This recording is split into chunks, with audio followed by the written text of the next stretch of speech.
morning. Good morning. How's everybody this morning? I'm on my way back to Georgetown. I got to finish up this install and then I'll be in Myrtle Beach tomorrow. This morning I want to talk about what little bit I know about the slave codes and Jim Crow and slavery in general. I know this is a sore subject for a lot of people, black, white, Hispanic, a lot of people. Some people just are tired of hearing about slavery and how black people were once slaves and we got to move on and all this stuff. And, you know, we don't talk about it. We don't talk enough about other things, the other people who were wrong, like the Native Americans and the Jewish community. What I say to that is that may be true, but being a black person, I know, and I can probably, I'll go into why I believe it's very important and very necessary to never forget about slavery. Now, one thing I want to bring up is that slavery wasn't that long ago. You know, growing up as a kid, we would hear about slavery. I would hear about slavery in school, and I thought it was hundreds and hundreds of years ago. And then I found out slavery ended in 1865. Well, that's the official date anyways. For some states, like Texas, it didn't end until years later. But 1865 is when the Civil War was ended, and I learned all this stuff after school, by the way. I hated history in school because I just didn't see how it related to me at all. But I'll give you an example of how current slavery really is. My aunt is 90, she'll be 95 this month, I believe. Shout out to my Aunt Annabelle. She's 95, she'll be 95 this month. She doesn't know, but I did the math on it, and I'm not going to go into detail on the math, but you can do the math on it.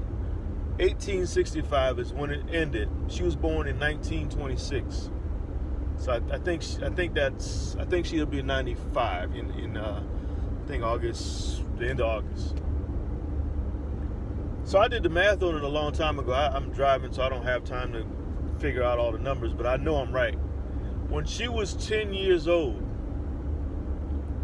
which was 1936. That I think it is the average, I believe it is the average 72-year-old, or every 72-year-old black person that she knew in the South were former slaves. Right? Okay?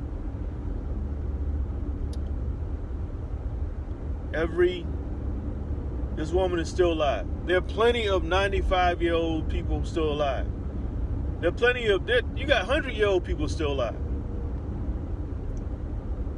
But when she was a 10-year-old girl, I did the math, and you can do the math to make sure I'm right. But when she was 10 years old, every 72-year-old person, I think, let me try to do the math real quick. I'm going to mess this up, I'm sure. But let's say, okay, 1865 is when slavery ended. So in 1855, a child was born on a slave plantation. 10 years later, they were 10 years old. Okay? So you go 1865, that's what? Somebody do the math. Do the math. Like I said, I'm driving. I'm not a mathematician, I'm a writer. Okay? In 10 miles, I'll have to left actually onto Highway get a piece of 41. paper and write this down. But do the math on that and see if I'm right. Now, if I'm right, because I could be wrong, but if I'm right, think about that. My aunt is 95 years old. My grandma is 90. So when she was 5 years old, every 72-year-old person, I think, the number 72 might be off a little bit. So there are people still alive right now who knew actual slaves. Think about that, please.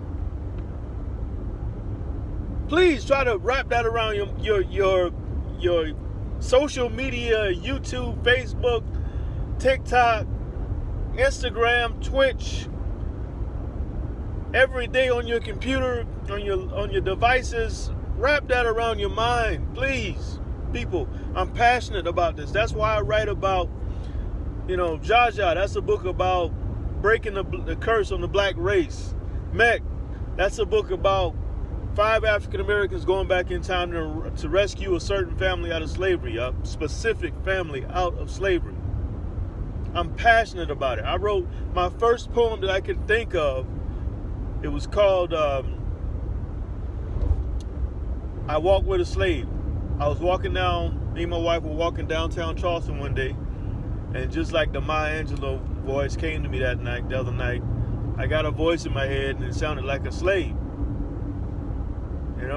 So I had to write that poem down immediately. I'm passionate about it. I believe I'm a reincarnated slave. That's what I believe, to the heart, to the core. I believe that I used to be a slave because I am very passionate about slavery.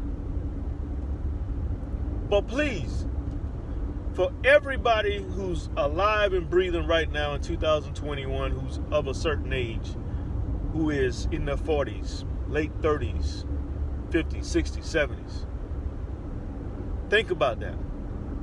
Slavery was not that long ago, y'all. Slavery was not that long ago. 1865 was not that long ago. 1965 was 100 years after that. Now here we are in 2021.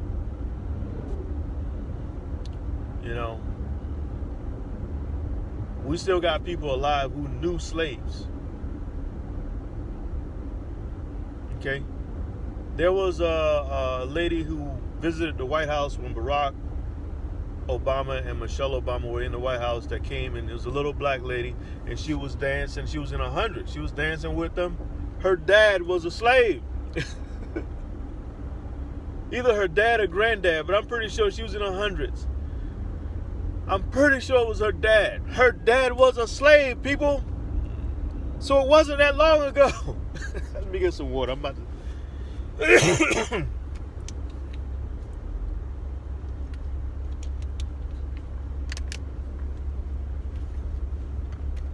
People, you're not hearing what I'm saying.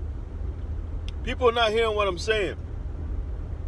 So if slavery wasn't that long ago, then why would we believe that the mentality, the mechanism that ran the institution of slavery for hundreds of years, why would we believe that would disappear overnight? Why? Why can't you believe that black men are spilling out of the American prison system because of the mechanism of slavery? You still got to have people working for free. You still got to show the black man as you got to portray him as a certain individual. A dark, demented, deviant individual. You got to portray him as that so you can put him in prison to get free work out of him and to keep him off the street, to keep him at a servient level. That's why I'm passionate about that. That's why I'm so, this has been going in my head for days now. I'm like, I got to talk about this thing because, I feel like if we forget about slavery, before slavery, people, black people in Africa were chilling. They didn't realize they could be slaves in this foreign land. They didn't realize that. So in order to prevent certain things from happening in the future, you got to go back to the past and say, what happened in the past? What happened in the past? Our women were raped. Our men were beaten. Our bucks, our strongest men. See, I would be a buck.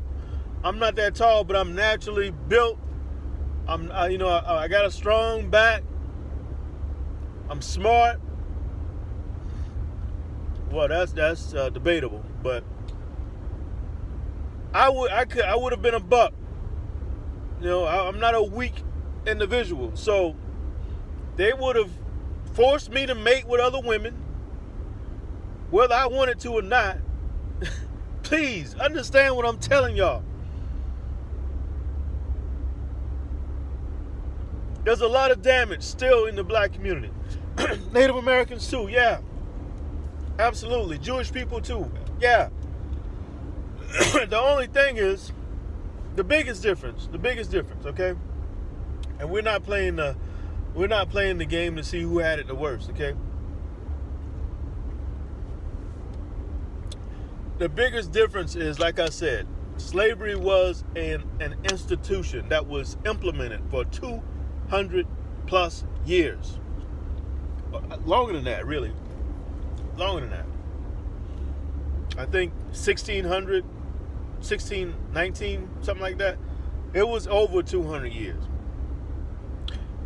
And this thing operated like a well-oiled machine for hundreds of years.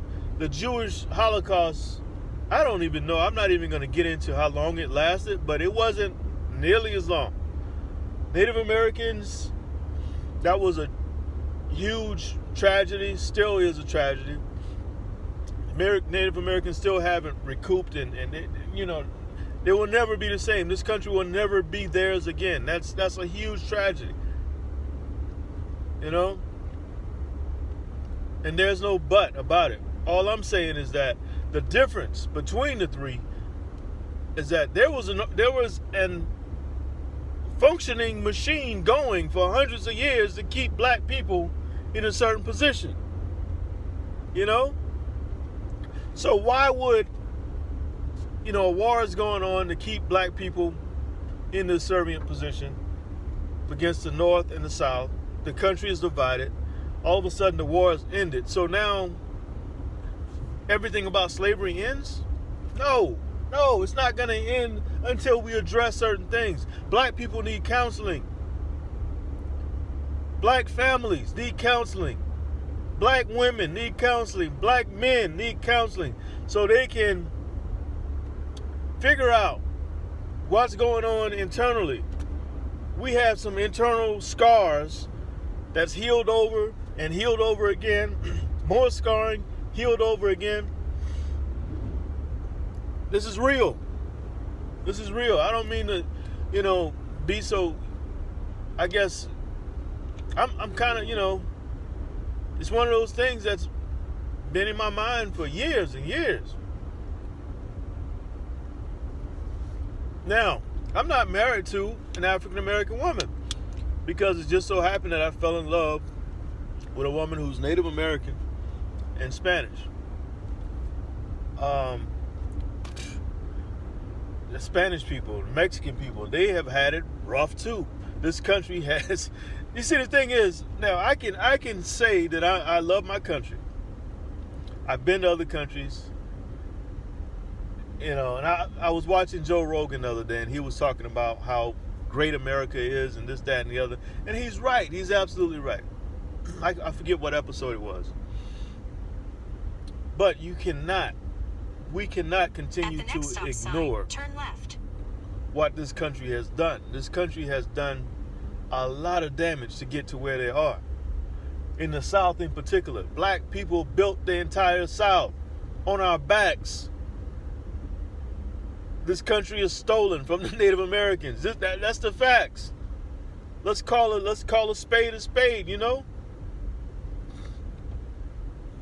Stolen from the Native Americans. When I say Native Americans, I'm talking about the Cherokee, the Apache, the Seminole. I'm talking about the Hispanics down in Mexico, you know. But then we say, okay, it was a fair war with the Spanish. It was a fair war. How is it fair? At the stop sign. How's that fair when you got guns and you shooting these people, you know, forcing them off their land? So these are things that we gotta continue to be mindful of. You know? We can't just keep going forward without looking back. No. Because that's pretty much the equivalent of sweeping things under the rug. In 5.8 miles, You know what I turn mean? right onto St. Delight Road. When you sweep things under the rug, pretty soon that rug is going to get so high you won't be able to walk across it. So there's a lot of issues with this country, with America, United States. With women. You see, this is what's going on with women. Because not only were different ethnic backgrounds, ethnic groups, people were mistreated and all these things, women were mistreated for millennia, forever. Mistreatment. Now what we're saying is this, we call it, okay, so there's a word for male, what do they call it? Male toxicity? Whatever the word is. There's this influx or this overabundance of male bashing because of how we treated women for so long. So now a man can't do anything right. And that's because women were treated bad for so long.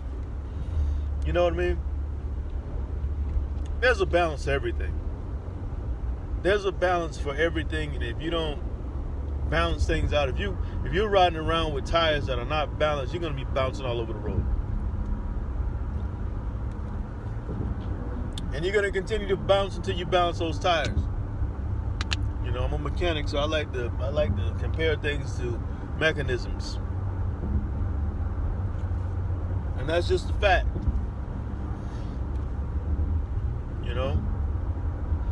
I guess the LGBTQ community has been mistreated for years. So now you're seeing overly, we're going overboard on everything now.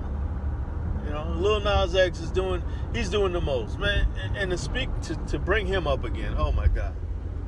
I was thinking about this the other day. I said, and I'm jumping all over topic this morning. I guess I got to get these thoughts out. I was thinking about this other day. Lil Nas X's last video, he's showing these men naked, dancing in the prison, in the showers, men dancing in pink uniforms in the prison, dancing like it's a musical. All black men, all dark skinned, and all on purpose. So, and I tried to explain this before, but now I'm saying, what is the overall message that you're sending to the average black boy? I'm not saying anybody else. I'm not saying black girl. I'm not saying white boy. I'm not saying white girl. I'm not saying Hispanic. What is the message that you're sending to the average dark-skinned? Look at the video. Every person in the video is dark-skinned black male. What's the message you're sending? Are you telling him that going to prison won't be as bad as people make it out to be? Because that's what I'm seeing. You got a musical in prison. Now, when you got millions of kids watching this, that's going to be the overall consensus. That's going to be the overall tell-all. That's going to be law. Oh, prison ain't that bad. I seen a video, and it's going to be a subconscious thing. It's not a conscious thing. It's never a conscious thing. These programming, any kind of program is always subconscious. Your subconscious mind is the mind that takes everything to heart. Plant that seed that gets planted in your mind. It plants in the subconscious mind, not the conscious mind. The conscious mind is right now me driving, looking, from side to side, watching this truck in front of me, watching out for deer because I'm on a back road right now. I'm looking, making sure everything in real time goes according to how I want it to go. That's the conscious mind. The subconscious mind right now is picking up on all the small things around. I'm in a vehicle. It's nothing that I can. It's nothing tangible that I can actually touch. The subconscious mind is all things that are being going on under the realm of the conscious mind. So subconsciously speaking, what are you telling our little dark-skinned black boys?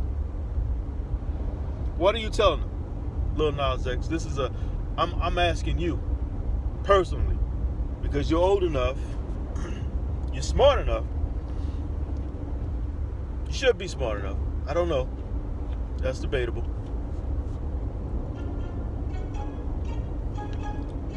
But what are you telling our little black boys? You know? As a dark-skinned African-American, 20-something-year-old male, when you have black men dancing about naked, twerking on each other in the prison, Turn what are you right saying? onto St. Delight Road. Prison is going to be one big orgy? Is that what you're saying? You got gay men dancing on each other, or take the gay part out of it. You got naked men twerking on each other in prison. In 5.1 miles, keep left onto So St. where's the Delight Road. masculinity? There, is that important? You know, you're dancing on Satan. You're riding a stripper pole down to hell to give Satan a lap dance. Never mind you twisted his neck and all that stuff and broke his neck. Forget all that. What are you telling them? What are you telling? What are you saying to society? What are you saying? Because now you're tapping into my image. Because I'm a dark-skinned African-American male. So now you're tapping into my archetype. So as the archetype that we share, strong, black, dark-skinned African-American male, what are you saying? That's where I take offense with Lil Nas X. That's why I take offense. That's why I take it personal. You know? But let me get off Lil Nas X, because I can go another 2 hours on him alone. You know, I said he was whack before, and I still stand by that. I said, you know, I take personal offense to the name that he decided to use. Nothing about you says Nas, other than you're black and you're a man. Other than that, Nasir Jones and you, my friend, have zero in common. I know Nas is a cool dude, and you know he's on a song with you and all that stuff. I think that's more of a business move than anything, a business move. But you as a person, I do not respect. I do not respect. And I know you don't know me, and I don't know you personally. But you got to be cognizant of the message that you put out. If you're not aware of the message, the symbolism that you're putting out to the world, then that's reckless and that's irresponsible. You are an influencer. And as an influencer, you should be more careful with how you influence. Especially these little black boys that already have the whole world against them. You know, you go to a Chick-fil-A, you can't find a masculine black kid to serve you. Nothing against Chick-fil-A.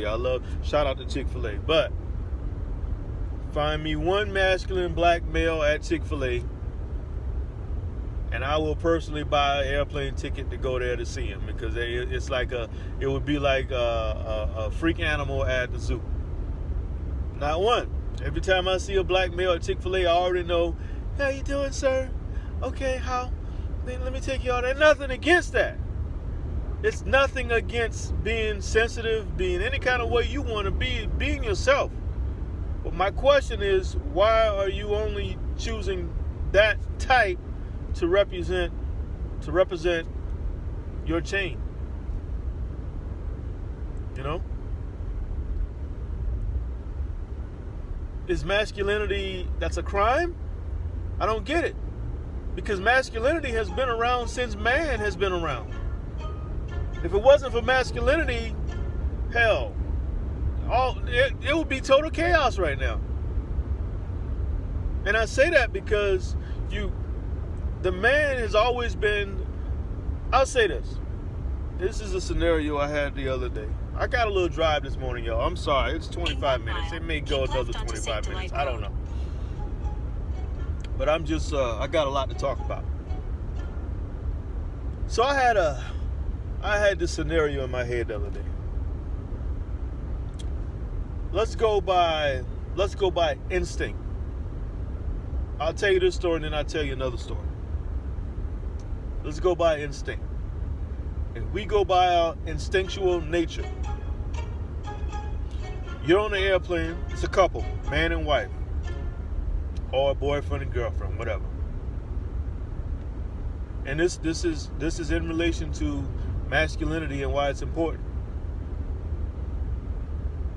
All right, so you're on an airplane. Keep left onto St. Delight Road. The man is sitting by the window. The woman is sitting in the aisle. In 8.6 miles, take a slight right turn onto High Market Street. I'm sorry about this doggone GPS. The only reason I turn the GPS on is if there's traffic up ahead, the GPS will let me know and it'll divert me and takes me to a different route. So you're in an airplane. The man is sitting next to the window. The woman is sitting next to the aisle. All hell breaks out in the middle, in the aisle of the airplane, right a couple rows up from where you guys are, or a couple rows back, whatever. Two men are fighting. The woman insisted on sitting by the aisle. The man had insisted, well, he said he didn't care, whatever. Now, when instincts kick in, the man is thinking, damn, I need to be sitting in the aisle, just in case these mother suckers come back here and get next to my woman. The woman is thinking, damn, I should have went by the window, because if something pop off and they get too close to me, my man will be there to, what? Protect me. That's instincts. Your instincts is going to say that, right or wrong. And that's where masculinity comes into play. That's when you want your man to be masculine, not soft, not crying, not whimpering, not in the corner thinking, like Cringer from He-Man. No, you want your man in battle cat mode, ready to do whatever he got to do to protect his woman, right? People are going to be looking at me like, well, what do you mean? They're going to argue this anyways.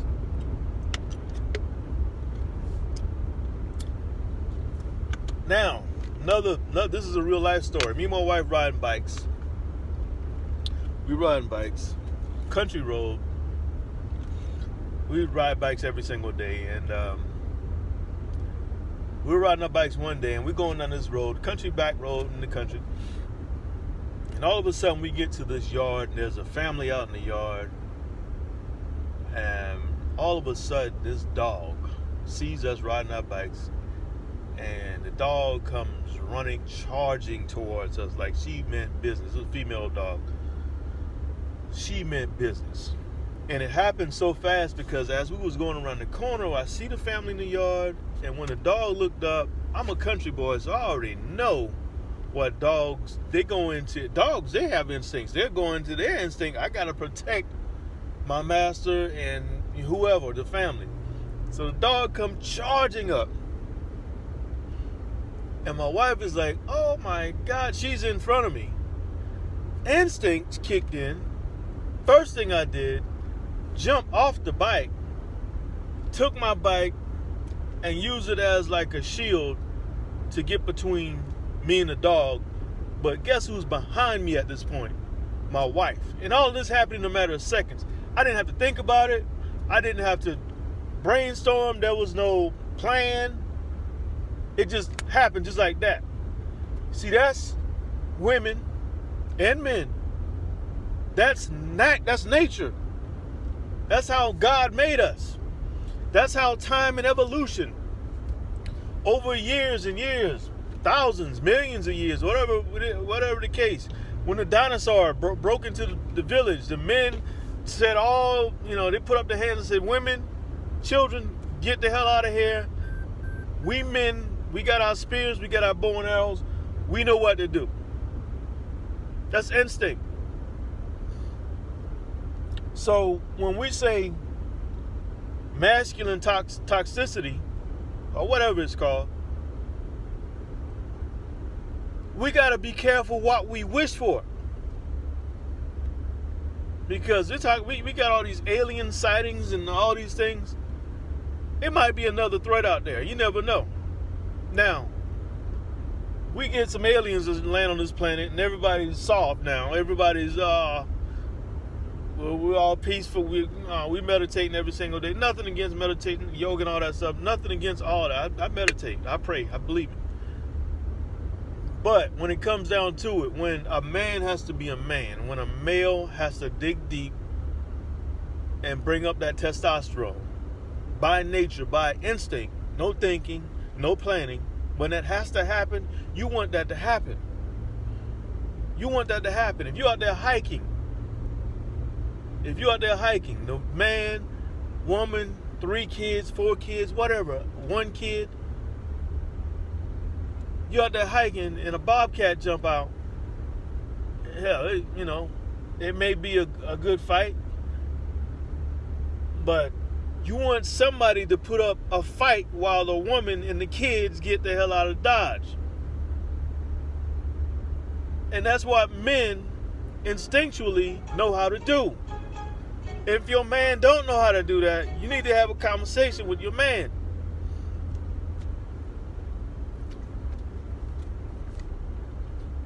Lately, I've been seeing more and more videos about something popping off, and the man throwing the woman in front of him and screaming, ah! And it's instincts. That's what happens when you raise your little boy. Like my son is 14 years old, my youngest son. I got 2 older ones, but the youngest one I'm working with now, I had him cutting the grass yesterday, and it's a struggle for him.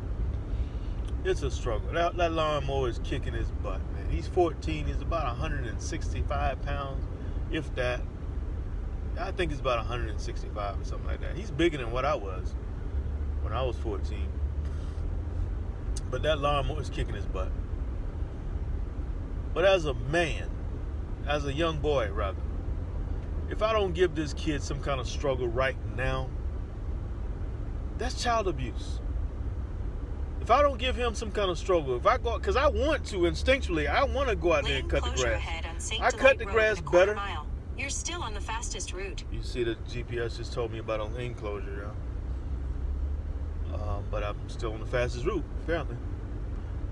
If I don't, I want to cut my own grass because I do a better job. And I know how much of a struggle it is because I need a new lawnmower, I guess. It's hard to push that lawnmower. But I may get a new lawnmower next year. But for right now, he's going to have to struggle. He's going to have to build up. You see these shoulders? You see, I'm not bragging. Look, you see all that? That ain't from lifting weights. Yeah, I lift weights and stuff like that, but that came from hard work. You can ask my family, ask my brothers, ask my baby sister. That's hard work. From a young age. So, I would be doing him a disservice if I didn't make him go out there and cut that grass. In the heat, mind you. In the heat. He has to get out there and cut that grass in the heat. By the way, if you guys are liking the content, hit that like button. Subscribe. I have plenty of stories I write. If you wanna hear some of my stories, visit my website at writedisway.com. I'll leave all this in the description.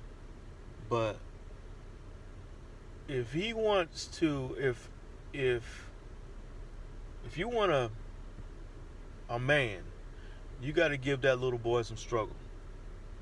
And the same thing for little girls. I mean, it might be a different struggle, but you got to let her struggle a little bit. You can't be that parent that always run to him and say, "Oh, don't worry about it. I'll get it. You're having too much trouble." Mentally, they're gonna grow up thinking, "I can't do this because I've never had a challenge in my life." Like I said, this video is gonna be all over the place. But I woke up passionate about slavery, and that whole thing. Yeah, you gotta allow your child to struggle. I'm not saying tell them to go out there and cut down 4 trees and provide firewood and light the fire and go kill a deer and skin it. No, I'm not talking about that type of struggle. I'm talking about simple things that around the house that is kind of difficult to do, but they can do it. Let them do it. Don't let them play video games all freaking day long, especially nowadays when vitamin D. So many of us have a vitamin D deficiency, and vitamin D is an important hormone to have. I tell them, I say, you go out there, take your shirt off, man. Put your hat on, let that vitamin D hit your skin. Let that sunlight hit your skin so you can get that vitamin D. That's exactly what he did yesterday. I was looking at him through the window, and I'm just like feeling bad because I see him struggling with that lawnmower. He can't, in some spots in the yard, he can't even push the lawnmower forward. He has to pull it from behind. So he have to put his hands behind him and pull it like that. And I remember when I was a kid, I had to do stuff like that myself. But nowadays, when I have a struggle, any kind of struggle in life, I know how to stay focused, not panic, and get through it. And I'll tell you again, parents, if you're not giving your kids a struggle, if you're trying to do everything for them, that's child abuse. You're not giving them, and I'm not telling any, y'all know I'm telling the truth. Y'all know I'm telling, right now I'm stopped at, like they got some road work going on. But, yeah, it's, I just want to say, this, for me, making these videos, this is, it's really therapeutic because I used to go on these long drives and listen to books. I still listen to books or watch YouTube videos or talk to myself, pray. I still do all those things for the most part, but now I have another outlet where it feels like, I got all these things going on in my head. I can just let them out to my subscribers on YouTube, man. And you guys are showing so much love. It's therapeutic, man. It's catharsis. It really is. Okay, we're moving again. Oh, man. Yeah, so I'm at 37 minutes now. I'm about to end this here in a second. Like I said, if you're liking the content, hit that like button. If you're new to the channel, hit that subscribe button. I'm a writer. If you guys are readers, if you're not a reader, I'm going to stay on this for a little bit right now. If you're not a reader, you might want to consider reading a book every now and then. You don't have to read my book. It would be great if you did. In 1 mile, take a slight right turn onto High Market Street. But they say readers are leaders and leaders are readers. Absolute truth. You can't find Bill Gates anywhere without a sack full of books. Also, the leading preventive measure against dementia, Parkinson's disease, maybe not Parkinson's, but dementia and Alzheimer's. I think you pronounce it that way. Alzheimer's. It's not old timers. I used to think it was old timers. One of the leading things against that, to fight against those things, those diseases, is reading. Because reading, it activates so many neurons in your brain. It pretty much activates your whole, when you put your brain when you do a brain scan while you're reading, your whole brain lights up.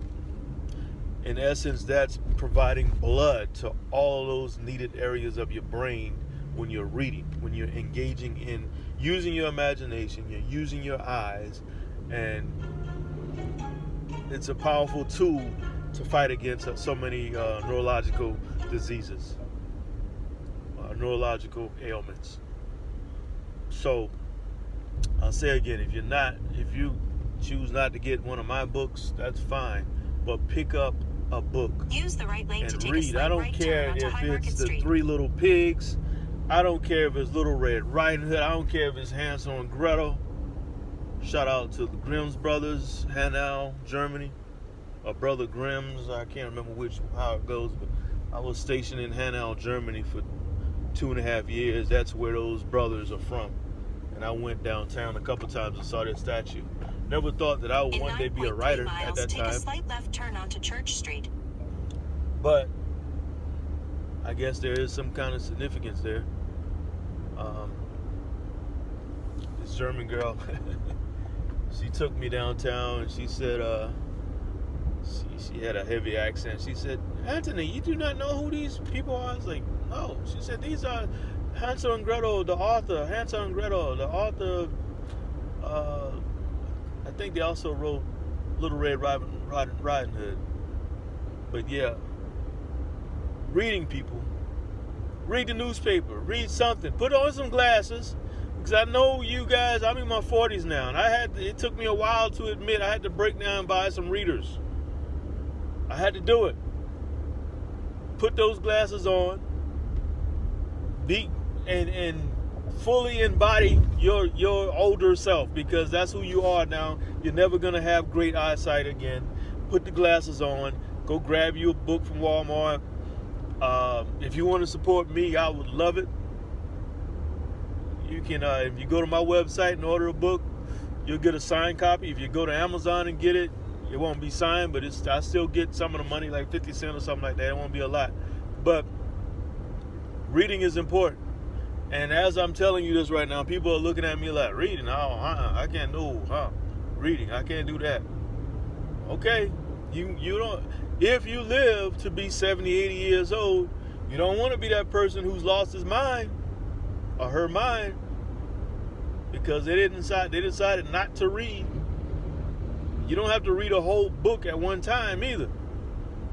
No, read a page.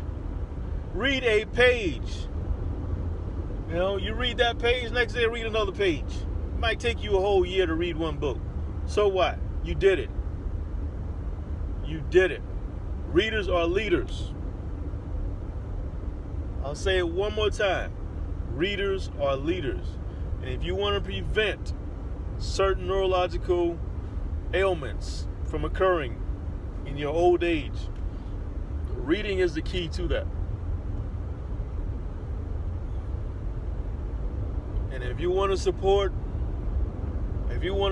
me, I welcome it. I will sign and I'll put a nice little notation in the book for you, whatever. But I want to see more people read in general. Black, white, Hispanic, Native American, whoever. I want to see more people reading, more kids reading. For the young parents out there, if you're not encouraging, I don't want to say force. I was going to say if you're not forcing, but no, I don't want to say force. If you're not encouraging your kids to read, you're doing your kids a disservice. That's one thing my wife did when our kids were young. Encourage them to read. You know, nowadays a kid, they're on the device, they're doing this. They're allowing, when you're watching these videos and these movies and these shows and these all these gaming shows and all these things, they're feeding you information. They're programming you. You don't want anybody to program you. When you're reading a book, you're actually a part of the program because you're using your imagination. You're not seeing what they want you to see. You're seeing what your imagination is telling you. And that's a wonderful thing to develop. You know, I'm not going to harp on that too much longer because people are going to look at it like I'm trying to sell or hawk my books on you. Look, I don't make a lot of money from selling books. You know, one day, perhaps. But right now, writing that's my outlet. That's my therapy. You know, I said it before. That's my drug. That's my mistress. You know, that's everything to me. Writing, because I go into my own little world. You know, either write or I'll say, man, oh wow, 45. Okay, I'm not gonna keep you guys too much longer, okay? But I'll say this: I'm writing a book right now. It's about mental health or mental illness or just the mental state in general. As a society, our mental state, how we think, how we function mentally. And every time I go over this book, I'm doing my third revision right now. Every time I go over this book, I get to the point where I feel like I'm on the brink of insanity, believe it or not. Night before last, I woke up in my bed, and I was sort of kind of dreaming about somebody was cutting the grass outside, but it was late, it was dark outside, and I thought it was real. And it's other things too, and it's because I'm going over this book again. It's taking a deep dive into the mind, and I'm trying to find a psychiatrist to like an actual psychiatrist with degree, to maybe revise it or annotate it, put some notes in there. I don't even know how I want to implement that into the book, but wow, it's I'm almost to the hospital. I may reach out to my son. He's a graduate from Chapel Hill University in psychology. So I may reach out to him. Or if anybody watching this, if you're a certified psychiatrist or psychologist, let me know. And if you're interested in doing some editing, let me know. But I'm almost out of gas, y'all. Well, not really. I can still talk. I can talk about slavery in particular for days, and how we as a whole are still feeling the effects. When I say as a whole, I mean the whole country, not just black people. Because there's like two sides to this whole slavery debate. Well, more than two. But you got the people of descendants of slaves, myself, so many other black people in this country, and you got the other people who are looking at us, some of them looking at us like, why are you guys still complaining? That was so long ago. That was this, that, and the other. Not really. Wasn't really that long ago at all. I go back to the 80s. I go back to 1965. I was 10 years before I was born, 11 years before I was born. 1965. Slavery ended in 1865. That was 100 years out of slavery. So, in 1965, which wasn't that long ago, okay? Almost 60 years ago? Yeah. Almost 60 years ago. Every old black person, every black person who was in their, I'll say 70s again, was a former slave in 1965. 1965, they had color TV, they had microwaves, they had toasters, they had air conditioning, they had a lot of modern things in 1965. They had electricity, they had telephone, they had rock and roll, they had interracial marriages. Still had a lot of slavery, still had a lot of racism, but they had a lot of modern things in 1965. In 1965, every, I said old person, but every elderly black person, the majority of black people, especially in the South, were elderly, in their 70s and 80s, 90s. In 1 mile, those were take slaves. a slight left turn onto Church Street. Now that's simple math. That's simple math. I don't think people have the capacity to comprehend what I'm saying. I'll say it again. 1965. Wasn't that long ago. Wasn't that long. It's a lot. That's the I think most baby boomers, I believe, yeah. Most baby boomers were born around that time, I believe. 65. I think it's from the 50s and 60s, I think. Those are baby boomer years, right? So every elderly black African American who was born in this country, I'm not talking about from different countries like, Africa, but even some of the islands, or even most of the islands, Jamaica, Bahamas, they had slaves too. So all of those elderly people, all of those elders were slaves, people. Can you get what I'm saying? Can you get passionate about what I'm saying? And I'm not talking about the black people. I'm talking about the people other than black. Lane to take a slight left turn onto Church Street, then turn left onto North Fraser These people, Street. and nobody talked about it. Nobody talked about it. Nobody ever talked about it.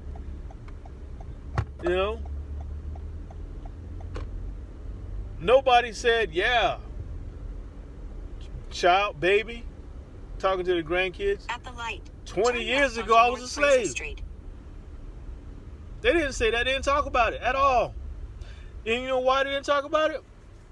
Because most of them were still slaves. You ever heard of sharecroppers? This is one thing my aunt, she went into detail about. She said her family was sharecroppers. Sharecroppers was legal slavery. Legal slavery. You still a slave, believe me. You're just not getting whipped. And you have the freedom to go where you want to go, but you don't have money, so you really don't have the freedom. If you don't have the money, how are you going to go anywhere? But she said they were sharecroppers, and if they ate as a family now, my aunt's still alive, 90 years old, or 94. She said as a family, they would eat meat like once a week. That was a treat. Like they would get a chicken off the yard.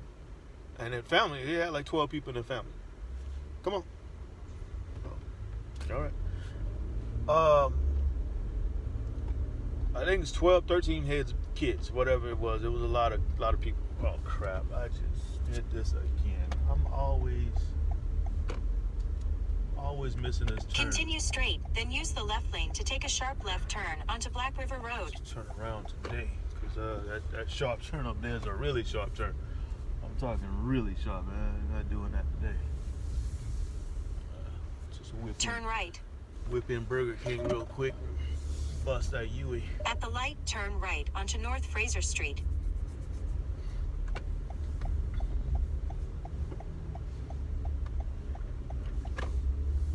Oh, in a quarter mile, turn right. Oh, I kind of lost my train of thought just now. Yeah, sharecroppers. Legal slavery. They said they would eat once a week they would have turn right, meat. then continue onto Memorial Lane. I'm thinking to myself, so what were y'all eating the rest of the week? Were y'all vegans? I'm not trying to be funny, but were y'all vegans for like 3/4? Were you vegan? At the stop sign, turn left onto Black River Road. Then turn right onto Memorial Lane. Of course, you don't know what vegan is, so. But they ate meat once a week. I mean, like, I cannot imagine, man. This woman is still alive. Turn right onto Seville Street. Man. Then My right grandma onto got North some Fraser stories. Street. My grandma got stories. She was a female, and she had to plow. I got some stories my grandma done told me. I can't even turn left onto Willow Road, then turn right the type of onto work Palmetto she's Street. done. She had to Turn plow left. a field as a woman. Shut up, please. Shut up. Goodness gracious. I'm here. She would have to plow the field as a woman. as a girl. She said one day she was going to school and some white boys got after her and she had to run. How soon we forget, man? How soon we forget? If you don't talk to the elders, you're missing some jewels. Kwame always preached the elders, the elders. It's a reason why he's preaching the elders. If you're not talking to your elders every now and then, you're missing some jewels. Jewels. And this goes for any race. Black, white, Hispanic. The elders got the jewels for you. Unless they're telling you some racist stuff now. They're telling you some racist stuff now. I've heard some so-called old people say some ridiculous stuff. Can't mate with the shouldn't breed, but this, that, and the other. What the fuck? What are you talking about? Can't breed. You're human, right? So you're saying that two human beings shouldn't be together because of different races? Come on, man. That's crazy. So a white German Shepherd shouldn't be with a brown German Shepherd? It's two German Shepherds. Two dogs. All right, yeah, I'm here. It's almost an hour now. But got to go in here and get this job done so I can get on to this hotel. Y'all be safe. Be safe. I can't tell you what to do, what not to do as far as this vaccine and mask. I will say this. People are still dying. That's all I'm going to say. So be safe. Take your vitamin D. Take your zinc. And try to be as safe as you can. This thing is still out here. This heebie-jeebie, this COVID, still out here. I'll see you guys later. I'll have a wonderful, blessed Tuesday.